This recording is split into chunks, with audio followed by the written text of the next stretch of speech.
सुतलो में रहली भावनवा गे माई कि शिव गुरु आएलनया गनवा गे माई।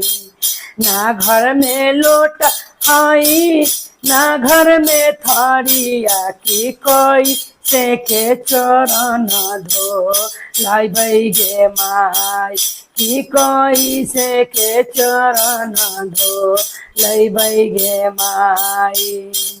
कर्जा के बिक दहिया करजो ना मिला से मन कर्जा मुनवा डूबी मरे जय गे माई से मन कर्जा मुनवा डूबी मरिय गे माई कि सुतलो में रहली भावनवा गे माई कि शिव गुरु आएलन पुनवा गे माई।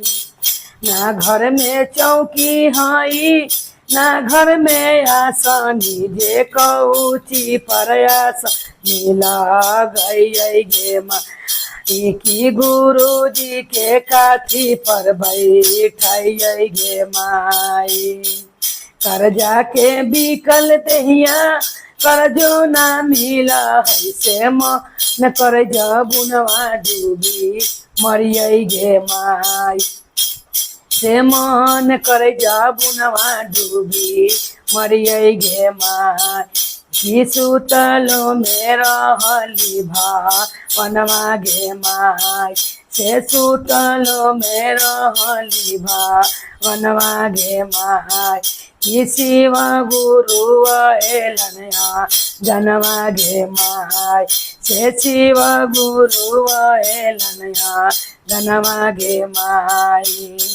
ना घर में रोरी हई ना घर में चंदन से कौची से तिल कला गई गे माई से कौची से तिल कला गई गे माई।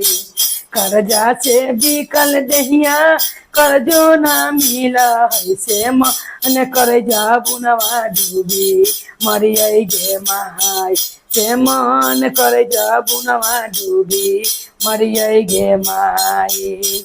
रहिया में भेंट गैलन शिवारा भंगी से पूछे लगलन बोला शिष्या कहाँ जालू गे माई से पूछे लगलन बोला शिष्या कहाँ जालू गे माई से काहे ऐसन बतिया मन में लैल गे माई।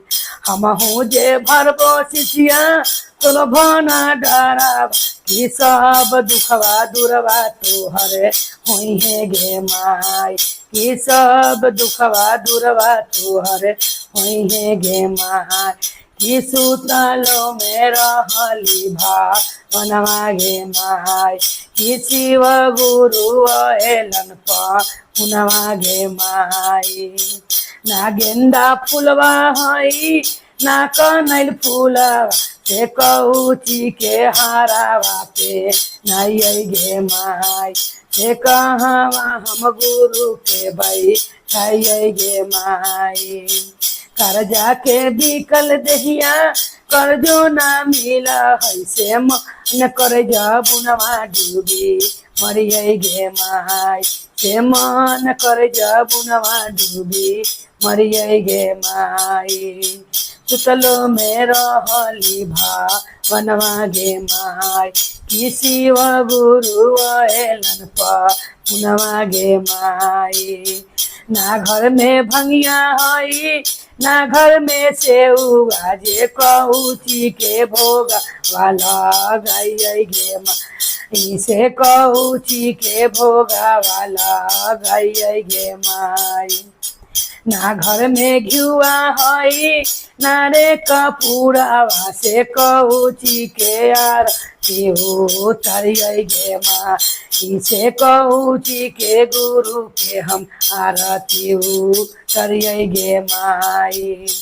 कर्जा के बिकल दहिया करजो ना मिला है से मन कर्जा बुनवा डूबी मरिय गे माई से मन कर जबुनमा डूबी मरियै गे माई से बीचे रहिया भेटे गैलन गुरु गे माई की धरी लेहलन हमारो कलैया गे माई इतना बचन जब शिव गुरु सुनलन त कहे लगलन काहे शिष्या तू घबरैलु हे माई से हम भरबो तोहारो भंडरवा गे माई कि सब दुखवा दूर तोहर करबो गे माई कि शिव गुरु सब दुखवा हरलन गे माई कि गुरु मोरा पूरा भंडरवा भरलन गे माई।